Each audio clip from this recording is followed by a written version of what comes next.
Jean-Luc Bartoli, le livre Au cœur du mystère des guérisseurs, coécrit avec Grégoire Laville. Donc je m'appelle Grégoire Laville, je suis journaliste.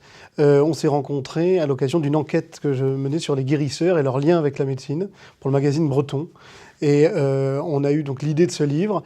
Nos intérêts, nos objectifs se sont rejoints dans l'idée d'informer les lecteurs sur les facultés de Jean-Luc qui est énergéticien.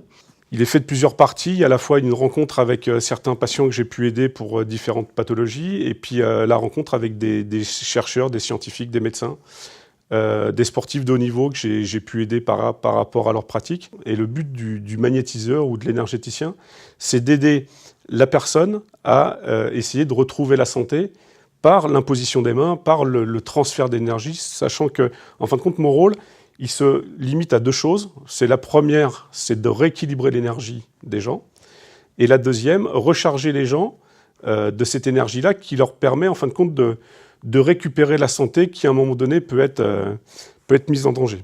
L'idée du livre n'est pas de promouvoir une personne ou même une discipline, mais au contraire d'informer les lecteurs et sortir surtout d'une quelconque croyance. Il ne s'agit pas de dire j'y crois ou j'y crois pas, des faits ont été objectivés, mais l'intérêt est bien l'information du lecteur, notamment l'information sur une complémentarité avec les médecins, ce qui est essentiel. Ce qui est important dans notre ouvrage, c'est de permettre de faire comprendre que les gens, il faut qu'ils soient acteurs de leur santé, que l'énergie est quelque chose qui est hyper important. S'il n'y a pas d'énergie, la vie ne peut pas se manifester, les organes ne peuvent pas fonctionner correctement.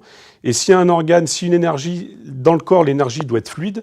Si l'énergie n'est pas fluide, certaines fonctions vont se faire au ralenti, certains organes ne vont pas être alimentés par l'énergie que le corps a besoin. Et c'est là que va se mettre en place certains symptômes et certaines perturbations.